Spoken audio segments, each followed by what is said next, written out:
Assalamualaikum warahmatullahi wabarakatuh. Selamat malam, salam sejahtera untuk kita semua. Perkenalkan, nama saya Muhammad Noviansyah Nugraha. Hari ini saya akan menjelaskan materi dari pelajaran efisiensi energi yang berjudul Sistem Kebijakan Keuangan yang Sehat pada Energi dan Energi Terbarukan. Di bawah bimbingan ampuh Bapak Dr. Johan Ribo, STMS. Sebagaimana kita tahu, efisiensi energi merupakan salah satu hal yang sangat penting dalam melakukan penghematan atau dalam melakukan efisiensi lain dalam penggunaan suatu energi. Jadi di sini yang saya akan bahas mengenai mungkin finance atau memang dari segi ekonomi serta keuangannya. Pendahuluan. Bagian lebih lanjut dari bab ini akan mempelajari lebih dalam tentang Amerika Serikat dan kebijakan energi keuangan internasional. Kebijakan dalam efisiensi energi dan teknologi energi terbarukan didasarkan dari biaya perangkat yang dihasilkan dari penerapan. Saat ini, biaya listrik dari sistem energi terbarukan harus lebih rendah jika dibandingkan dengan biaya listrik dari bahan bakar yang bersaing secara ekonomi.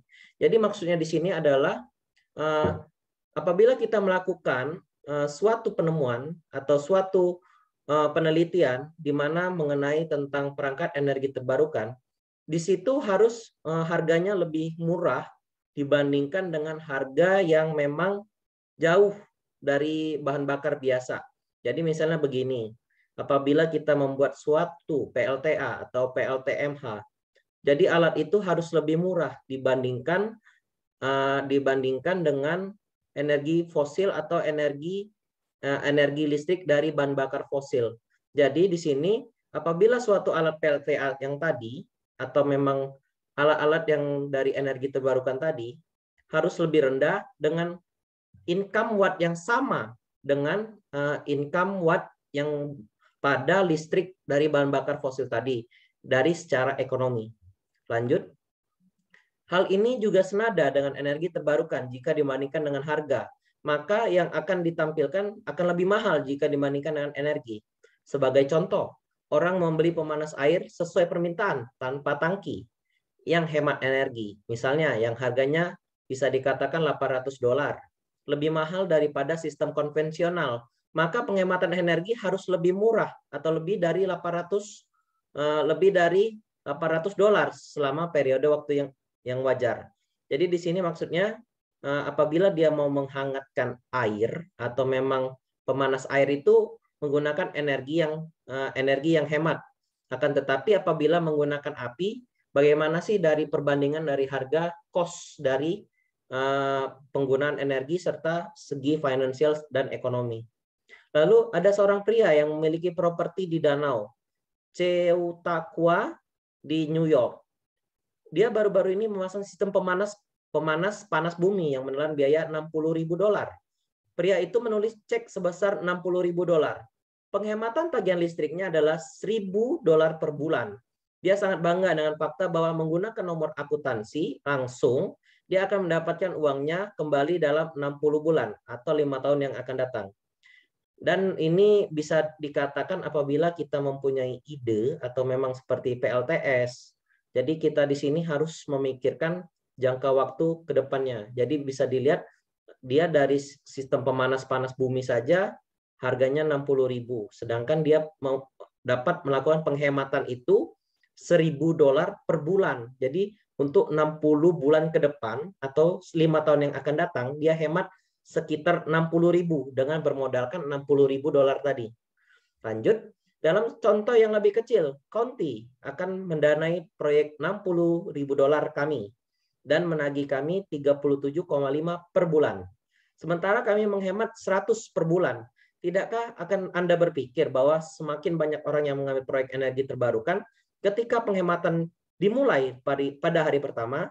Jadi sekarang kita hanya perlu memikirkan bagaimana merancang program keuangan yang melakukan hal itu. Jadi di sini sama yang seperti saya jelaskan tadi bahwa ada yang namanya dikatakan break even point. Jadi di sini awal-awal kita harus melakukan permodalan di awal begitu. Jadi modal awal itu akan kembali modalnya itu setelah beberapa tahun. Itu yang namanya break even point, titik temu dari suatu keuntungan.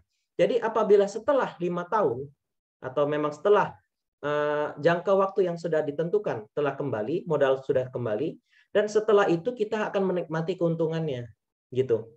Jadi Pak, di sini kita membahas tentang finansial dan ekonomi dan kebijakan-kebijakan ekonomi yang sehat pada energi terbarukan. Oke, lanjut. Ada beberapa prinsip dalam ekonomi keuangan yang sehat untuk menciptakan keuangan yang efektif. Yang pertama, leverage atau memang manfaat dalam uang itu sendiri, jaminan atau ya garansi, lalu ada spare time, jangka waktu, lalu ada subsidiar atau subsidi, lalu ada dana hibah atau dana sumbangan, lalu ada analisis biayanya, serta penetapan harga dengan full cost atau biaya penuh. Jadi di sini nanti saya akan jelaskan satu persatu, mulai dari leverage atau manfaat. Sebagai contoh, pada leverage ketika Anda membeli rumah seharga $250.000 dengan uang muka $50.000 dan hipotek $200.000, Anda akan memperoleh leverage atau manfaat 5:1.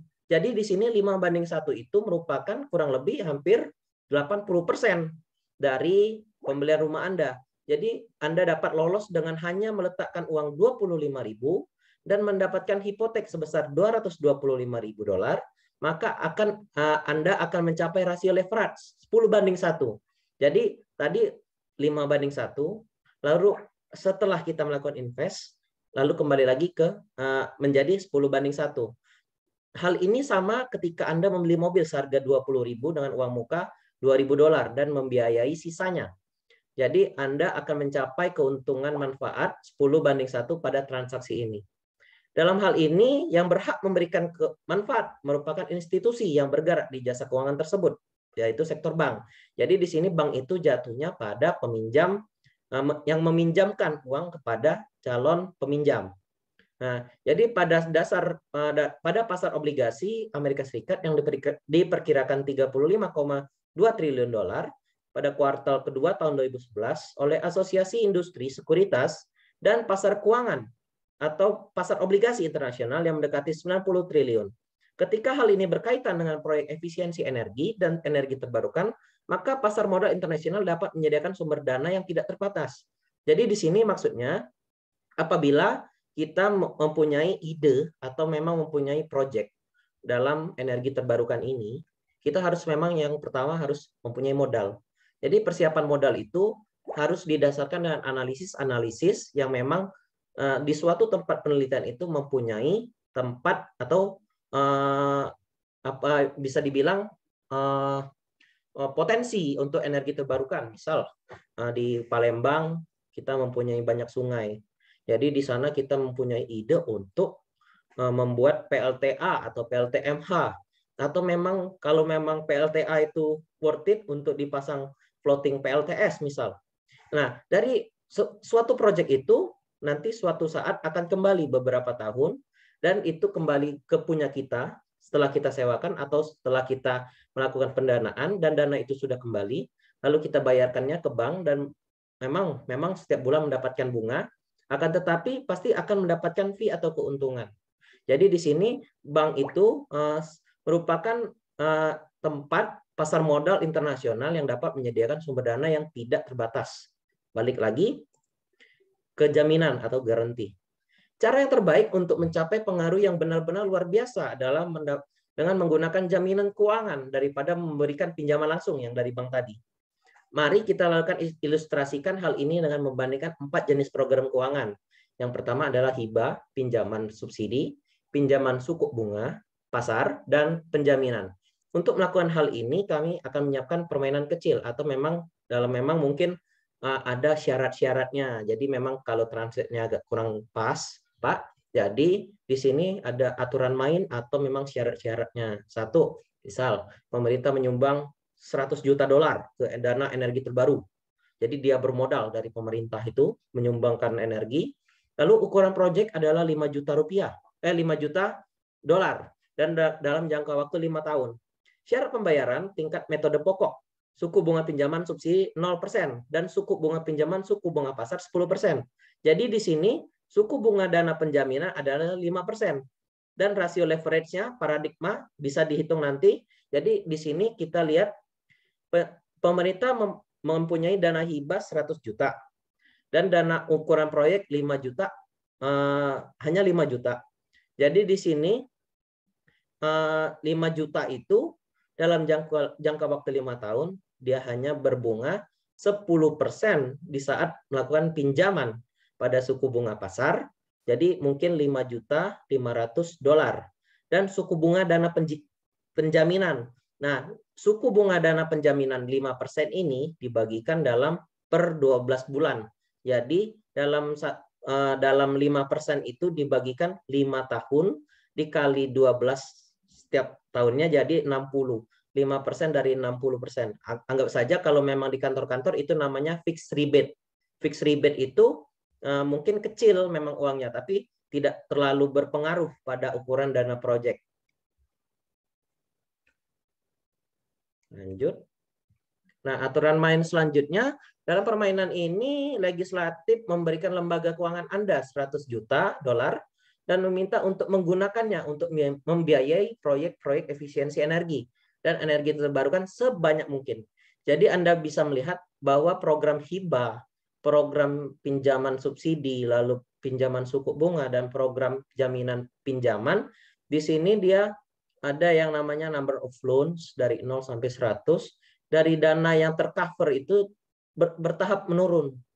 Jadi dia yang memang awal-awalnya membombardir atau memang meminjamkan besar, lama-kelamaan mengecil sampai dengan target keuangan dari pinjaman dari pemerintah itu selesai. Lanjut. Ini merupakan tabel efektivitas keempat teknik pembiayaan tadi. Bisa dilihat. Itu ada beberapa. Nah, jadi mari kita ubah angka proyek ini menjadi biaya proyek dengan mengalihkan jumlah proyek sebesar 5 juta dolar. Bisa dilihat grants-nya 20 kali sekian. Subsidized loans-nya 81 hingga seterusnya.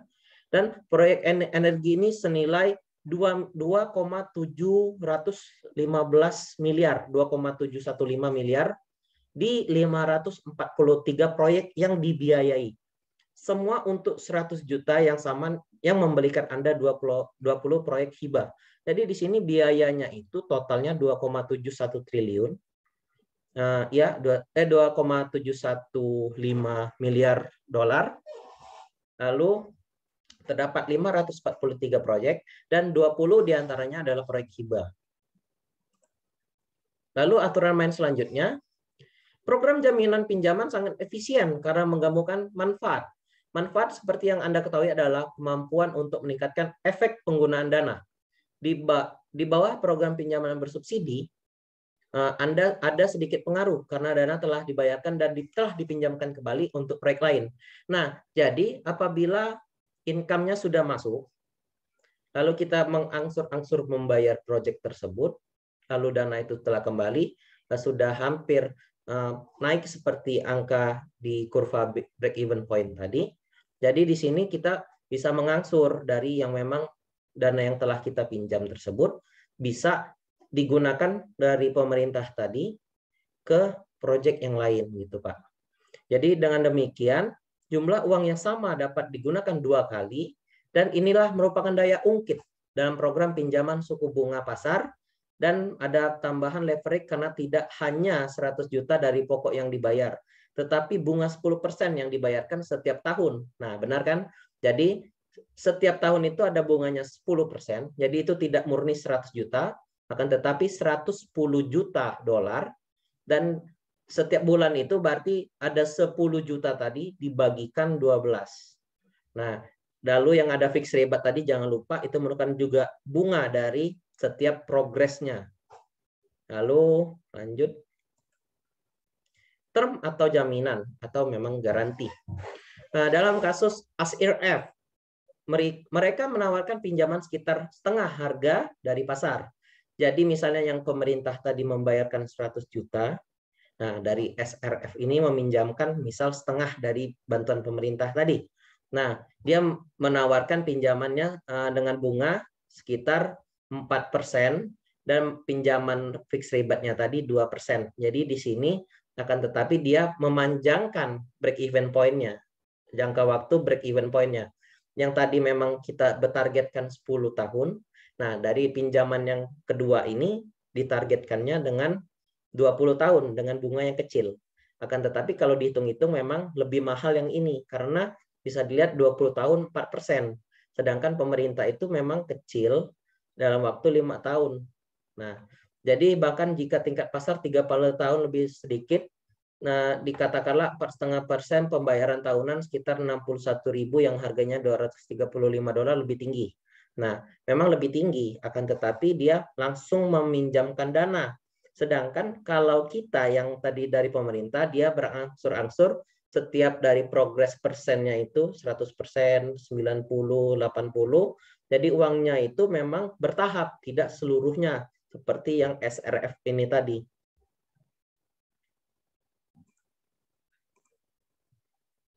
Lalu sekarang kita beralih ke metode pembayaran level. Nah, jadi kita bisa lihat tuh interest rates dari perminatan ratingnya itu dari 0, 5 hingga 20 dan seterusnya dalam waktu termnya 1 hingga 40 tahun. Jadi ini bisa dilihat dalam 1 tahunnya itu dampak jangka waktu pada pembayaran utang tahunan sama signifikannya ketika metode pembayaran berjenjang digunakan seperti ketika metode pembayaran pokok yang berjenjang seperti digunakan. Nah, yang tadi term atau jaminan. Lalu kata terakhir tentang perpanjangan waktu. Seberapa lamakah waktu proyek tersebut? Lalu jawabannya yang merupakan aksioma keuangan publik adalah bahwa aset harus dibiayai dengan jangka waktu yang sepadan dengan masa pakainya. Jadi di sini apabila proyek itu memang yang dibuat umur, misalnya kita mempunyai proyek jalan nih, memang agak lain dari proyek energi. Jadi proyek jalan itu yang disetting umur jalan itu 5 tahun. Sedangkan jalan itu sudah rusak pada tahun kedua atau tahun ketiga. Nah, berarti itu harus melakukan perbaikan. Nah, dari perbaikan itu tidak ditanggung dari biaya ini tadi. Sedangkan kalau apabila kita proyek energi, apabila ketahanan alat dari PLTS atau PLTA itu hingga 10 tahun atau lebih. Sedangkan umur waktu itu cuma disetting hingga 5 tahun. Nah, itu merupakan yang sangat baik, hal-hal yang sangat baik karena biaya, jadi balik dari statement tadi, dibiayai dengan jangka waktu yang sepadan dengan masa pakainya. Jadi dia harus sesuai dengan jadwal atau waktu yang telah atau umur yang telah ditentukan untuk ketahanannya. Jadi misalnya ini satu, insulasi rumah misalnya bertahan selama rumah itu diisolasi, jadi 30 tahun. Saya mengerti panel surya 20 tahun terakhir. Jadi membiayai mereka selama 20 tahun. Proyek panas bumi berlangsung selamanya hampir. Jadi sekali lagi 30 tahun seharusnya tidak menjadi masalah. Nah, ini merupakan umur yang telah melewati masa pakainya, akan tetapi masih berfungsi dan memang harus melakukan perawatan sedikit-sedikit. Nah, jadi ini bagus. Lanjut. Lalu ada subsidi. Nah, dari sini sebagai contoh, sebuah keluarga muda di barat yang tinggal di Double Wide memiliki pendapatan rumah tangga sekitar 22.000 per tahun.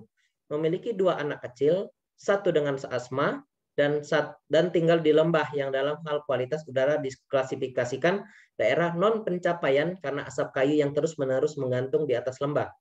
Nah, ya, seperti pedang Damokles. Nah, ini mungkin maksudnya ini dia ini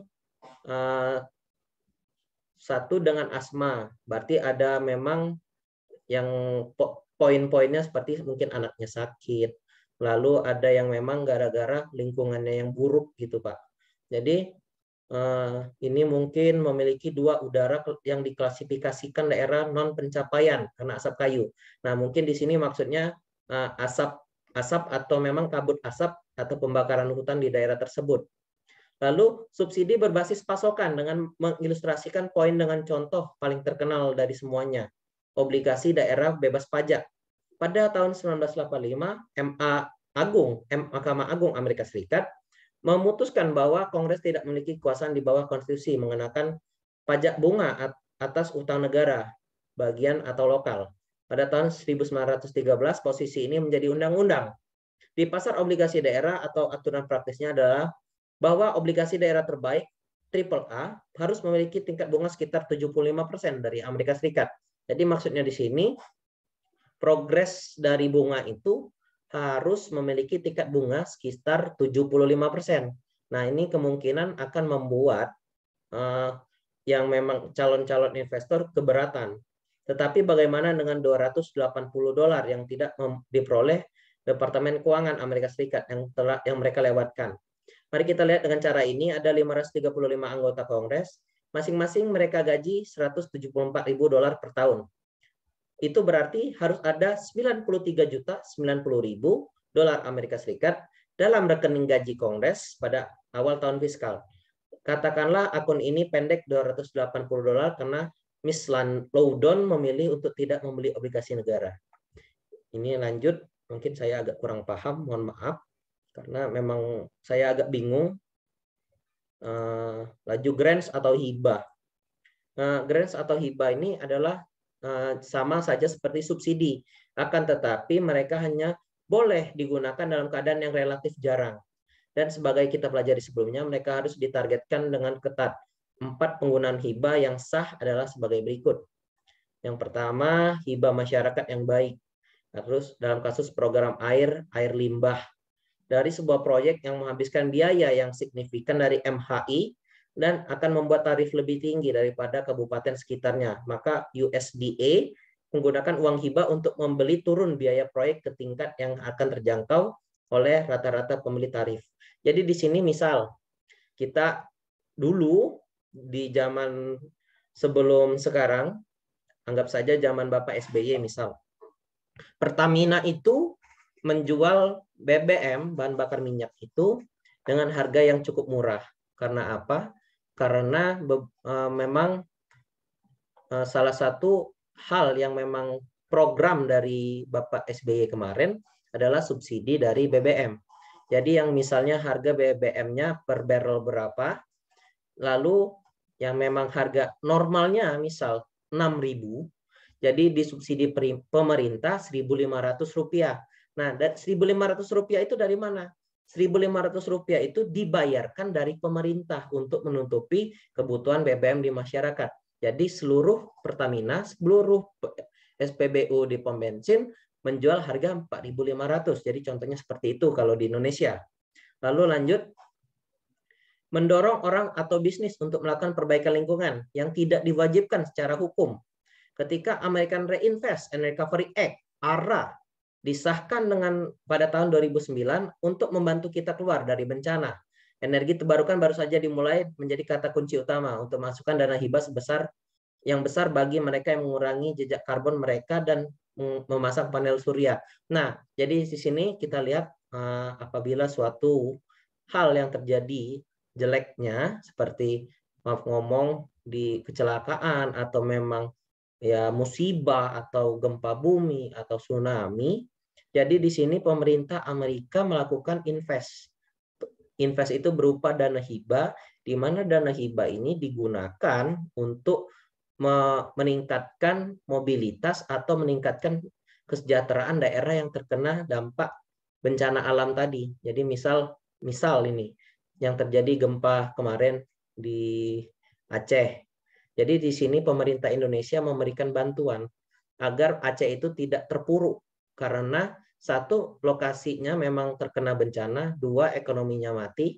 Lalu yang ketiga, memang di sini untuk melakukan percepatan dari peningkatan dari ekonomi tadi atau finansial atau fiskal tadi harus disuntik dana bantuan dari pemerintah agar daerah tersebut hidup kembali dan melakukan kegiatannya seperti biasa. Nah, mungkin ini selanjutnya analisis biaya serta manfaat. Analisis biaya atau manfaat sangat penting karena dua alasan yang berkaitan. Yang pertama, memastikan uang untuk proyek atau perangkat efisiensi negara dihabiskan dengan bijak. Dan kedua, meyakinkan publik hal yang sama sehingga mereka akan mendukung program semacam ini. Dan di bidang pembiayaan misalnya fasilitas air dan air limbah, analisis ini bisa menjadi rumit mereka melibatkan pengumpulan data empiris dari masyarakat umum yang dari beberapa negara kurang berkembang. Jadi di sini pertama pemerintah harus memberikan uang proyek itu agar memang tidak adanya permainan atau korupsi satu, lalu melakukan hal-hal yang bijak yang memang yang dibutuhkan oleh masyarakat. Jadi di sini publik juga ikut terbantu dengan adanya proyek ini. Lalu yang kedua adalah meyakinkan publik dengan hal yang sama untuk mendukung program semacam ini. Jadi kuncinya satu, apabila masyarakat mendukung program ini, maka proyek itu bisa berjalan. Apabila program ini tidak berjalan, berarti masyarakat itu tidak setuju dengan dilakukan proyek ini. Jadi, mengetahui 4 informasi penting untuk melengkapi analisis biaya atau manfaat. Sebagai contoh, ketika kita mengetahui watt yang digunakan bohlam per jam, tentu membuat kita mengetahui masa pakai bohlam dalam hitungan jam. Setidaknya seperti yang diperkirakan oleh pabrikan. Ketika sudah mengetahui harga bohlam, maka dengan 4 informasi ini kita dapat melakukan analisis biaya pemanfaat dan dengan demikian membandingkannya untuk mendapatkan nilai terbaik. Nah, jadi di sini kita bisa lihat apabila kita mempunyai rumah nih. Kita catat tuh bohlamnya berapa watt, lalu kulkasnya berapa watt, lalu ada kompor listrik, ada rice cooker, dan lain-lain. Kita catat semua. Kita hitung hitungan per jam, KWH-nya berapa, dan hitung berapa rupiah KWH-nya tadi. Jadi dari KWH-nya tadi kita lihat bahwa berapa sih yang memang apabila kita melakukan ini dengan harga sekian, dengan bohlam sekian, dengan spek sekian, dan harga perangkat elektronik sekian, sedangkan yang ini kita menggunakan bohlam yang sekian juga. Jadi ini merupakan salah satu pilihan yang tepat apabila analisis ini yang mana sih yang paling murah dari segi ekonomi dan segi penghematan efisiensi energi. Jadi di sini yang dilakukan analisis biaya serta manfaat. Nah, jadi balik ke judulnya tadi, analisis. Jadi yang kita butuhkan adalah data yang kita butuhkan, seperti data yang tadi, speknya tadi, harganya tadi per KWH, lalu berapa sih total ini dan total ini, mana yang lebih bagus dan mana yang lebih murah, tapi kebutuhan kita terpenuhi semuanya. Jadi pilihan itu tergantung pada masyarakat, masyarakat yang menggunakan. Jadi biaya untuk energi terbarukan adalah biaya yang terpasang untuk menghasilkan 1 kWh KWH listrik. Ini sedikit berbeda. Kebanyakan orang menilai daya terpasang dengan kilowatt, bukan kilowatt jam. Tetapi banyak energi terbarukan seperti angin, matahari, tidak menghasilkan listrik secara konstan. Berikut contoh yang sangat sederhana, antara lain menghilangkan biaya pemeliharaan. Nah, jadi balik lagi ke kita, jurusan kita energi terbarukan. Listrik itu datang bisa dari mana saja. Satu, bisa dari PLN. Memang PLN merupakan lembaga yang memang sebagai lembaga penyedia listrik negara. Lalu apabila kita ingin mempunyai rumah atau tempat tinggal yang mandiri atau tempat yang mandiri, listrik mandiri, itu kita harus bisa menggunakan misalnya PLTS tadi, atau memang di sana kita hidupnya di daerah-daerah desa yang memang mempunyai potensi listrik, mempunyai potensi air yang dapat dimanfaatkan, kita bisa melakukan tersebut dengan memanfaatkan energi-energi alternatif dan energi terbarukan. Nah, jadi di sini tergantung pada pemakaian. Jadi 1 kilowatt jam listrik dibanding dengan 1 kilowatt saja. Nah, itu 1 kilowatt itu 1 kWh, sedangkan 1 kilowatt itu tidak dihitungan dalam jam. Jadi di sini masyarakat harus pintar dalam hitungan analisis pengeluaran serta biaya yang bisa dipilih. Jadi mana yang lebih baik dan mana yang memang sudah semuanya baik, akan tetapi yang mana yang bisa mencukupi kebutuhan listrik di rumah kita tadi. Lalu ini penetapan harga biaya full penuh atau full price. Nah, dari yang pertama, dapatkan uang dari banyak biaya, ongkos atau pajak kecil.